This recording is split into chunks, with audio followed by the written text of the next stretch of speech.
Hey everyone, welcome to another video here at Fiscal Voyage. I'm Felix, and in this video we're going to talk about Foot Locker. Foot Locker is a retail footwear company that sells shoes, athletic wear as well, but for majority it sells shoes.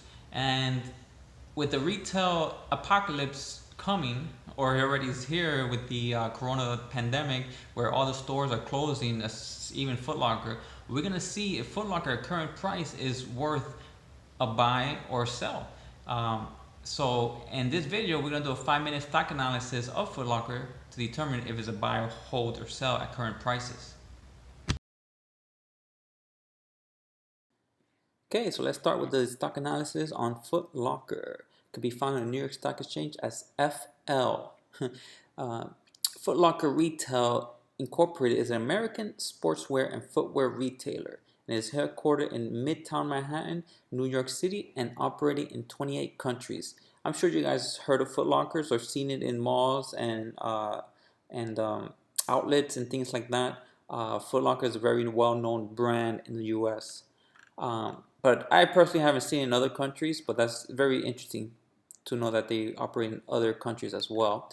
It's been established in 1974 and was founded as a separate company in 1988. Foot Locker's roots date to 1879, so that's how long the company roots been going on. So that's pretty amazing. Um, and it was as a successor corporation to the F.W. Woolworth Company. As many as the freestanding stores were originally Kenny Shoes and Woolworth locations.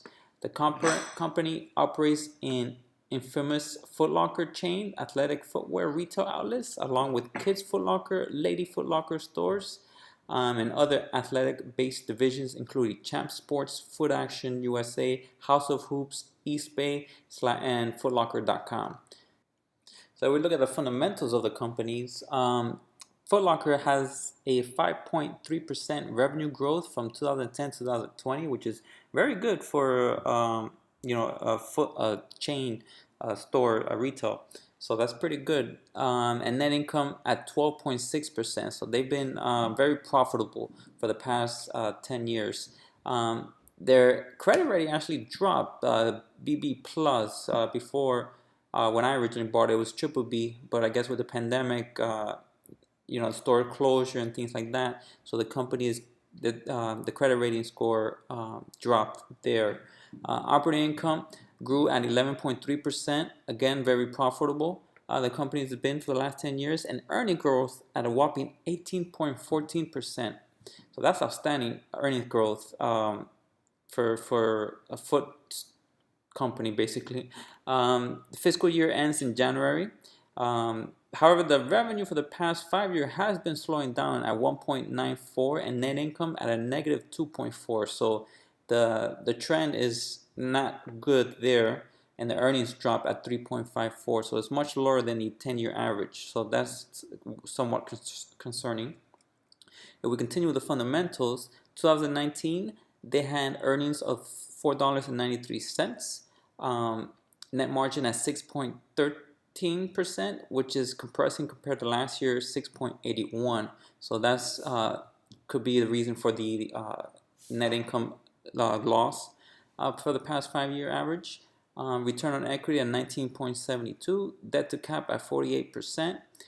Current year at a whopping 7%, basically, with a payout ratio of only 30%. So that's great. So you get a company that has a very low payout with 7% yield.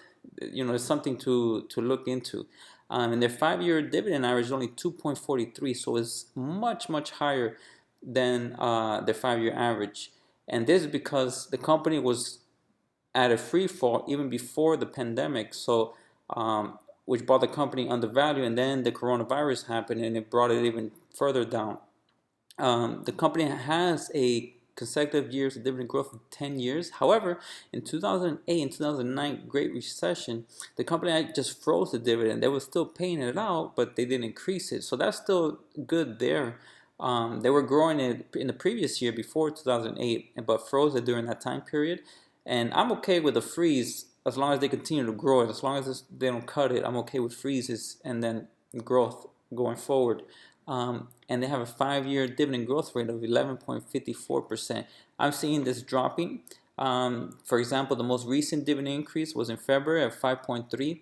But I still see the company growing their dividends because of the low payout ratio and future outlooks. And we'll look at the Chowder rule, which came in at 18.5, which is the 5-year growth rate of 11.5 plus the 7% current yield. So that's outstanding.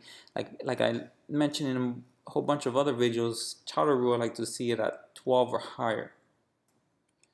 So with future outlook, analysts expect 2020 earnings to be at $3.62, which is much lower than the $4.93 that they obtained last year, which is understandable because of the store closures. So they're not going to be generating revenue, but they still have a huge online presence. Their online stores and websites on point, so they make a lot of their sales online as well. So they're still making money during these times, so that's good. And analysts expect 2021 to come right back to $4.80, which is still lower than the $4.93. However, it still expects to maintain or even grow their dividends. So that's good news there. And CFRA has a projected earning growth of 3% going forward for earnings. And my dividend drill return model came in at 16.5%. So you basically could make 16% annually at current prices of this company. So that's very promising.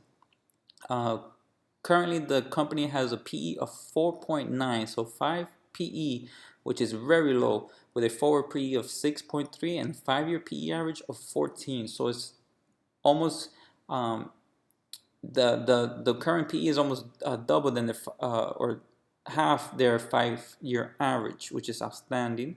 If we look at the fast graph, black line is the monthly closing price, the orange line is the earnings with a PE of 15, and the blue is the normal PE of 13. So as you can see here, the company tends to follow more the blue line of 13, which is more or less fair value. But right now, the company has a PE of 4.9. So that is very undervalued based on this graph.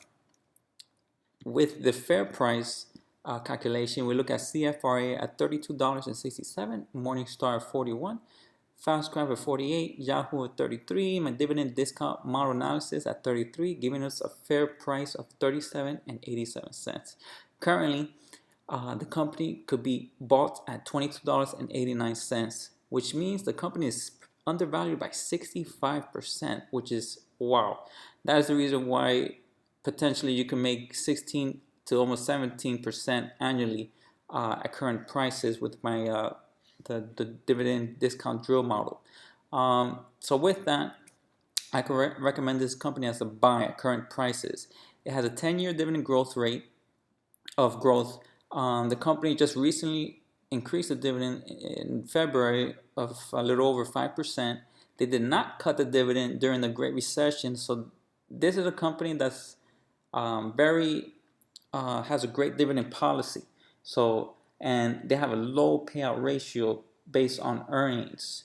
They have a great online presence. Again, the concern is the coronavirus. The longer the stores are closed, it's going to be losing money in that aspect. But they still have a strong online presence. But with the retail malls going down and things like that, so they may lose foot traffic. But I think the company will last for the long term. So that's why I like it. I personally own it in my portfolio, and I think you should do some research on it yourself and see if it should go into your portfolio.